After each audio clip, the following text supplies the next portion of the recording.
देखिए 19/11/24 को जो हमने बात दायर किया था उसमें सर्वे का आदेश हुआ था। उस आदेश के विरुद्ध सर्वप्रथम तो ये माननीय उच्चतम न्यायालय गए। उच्चतम न्यायालय ने वो रिट इनकी ट्रांसफर टू हाई कोर्ट कर दी। उसी याचिका की सुनवाई का निर्णय था, सुनवाई हो चुकी थी, उसका निर्णय आना था, वो निर्णय आ गया और हम उस निर्णय का स्वागत करते हैं। निर्णय याचिका खारिज कर दी उन्होंने। उसका मतलब जो न्यायालय द्वारा निर्णय दिया गया था सर्वे का, वो निर्णय उचित नियमानुसार अकॉर्डिंग टू सीपीसी था। आगे आपकी तरफ से क्या तैयारी है? हमारी तरफ से तो ट्रायल होगा, ये तैयारी है। ट्रायल में जो भी साक्ष्य न्यायालय में होगा उसे देंगे।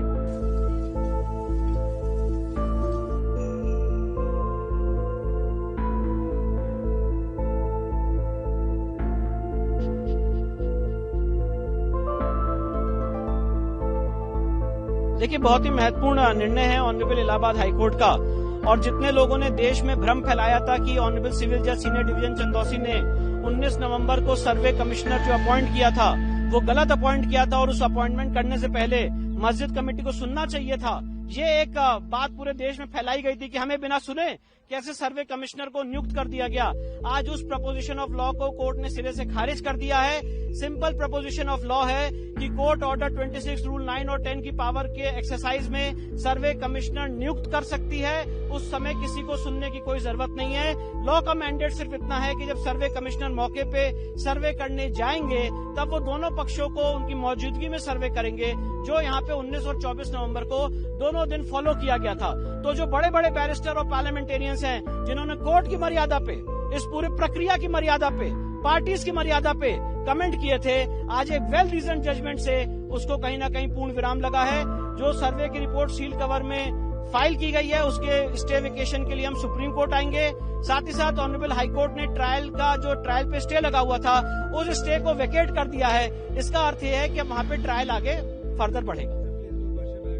प्लेसेस ऑफ वर्शिप एक्ट इसमें लागू नहीं होता है क्योंकि दोनों पार्टीज का ये एडमिटेड केस है कि ये एक एएसआई प्रोटेक्टेड मॉन्यूमेंट है 1958 का और एएसआई एक्ट 1958 से ये गवर्न होता है। तो इसलिए प्लेसेस ऑफ वर्शिप एक्ट के सेक्शन 4 सब क्लॉज 3A में लिखा हुआ है कि जो मॉन्यूमेंट एएसआई एक्ट से गवर्न होते हैं वहां पे प्लेसेस ऑफ वर्शिप एक्ट लागू ही नहीं होगा। इसलिए यहाँ पे प्लेसेस ऑफ वर्शिप एक्ट ना लागू होता है और ना सुप्रीम कोर्ट का 12 दिसंबर का ऑर्डर लागू होता है।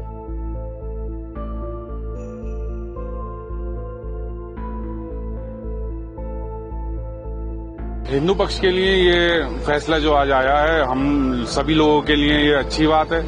और ये फैसला कोर्ट ने स्वीकार भी करा कि ये हरिहर मंदिर था और हमारे पूर्वज भी यही कहते थे कि ये हरिहर मंदिर है और हम यही सुन के आए हैं कि हरिहर मंदिर ही होना चाहिए ये। तो अब अच्छी बात है, इसकी सुनवाई होगी और सर्वे होगा दोबारा से। तो जो कोर्ट का फैसला आएगा वो तो मान्य होगा कैसे? नहीं, क्यों नहीं मान्य होगा? जब कोर्ट का फैसला आए तो उसमें कुछ न कुछ तथ्य सच है। जो कोर्ट का फैसला आया है कोर्ट ने भी सुन के ही बोला होगा। मस्जिद थी, मस्जिद रहेगी, मस्जिद ही है वो, तो मस्जिद ही है, मस्जिद थी, पहले कभी मंदिर नहीं था वो। ये तो बस बनाई गई बात है। तो आगे क्या नीति रहेगी? अब वो जैसे मतलब जो होगी कानून कार्रवाई वो तो होगी। सनातन धर्मी ने हमेशा कोर्ट का सम्मान किया है और हमेशा करते रहेगा। अगर ये फैसला पक्ष में आता है तब भी हम सम्मान करते हैं और विपक्ष में आता है तब भी हम उसे उसी ही सम्मान से देखते हैं। और इस बात की प्रसन्नता की बात है कि वह जो ये फैसला आया है और जो इंतजामिया कमेटी को जो सुप्रीम कोर्ट ने फटकार लगाई है उससे हमें बहुत प्रसन्नता है।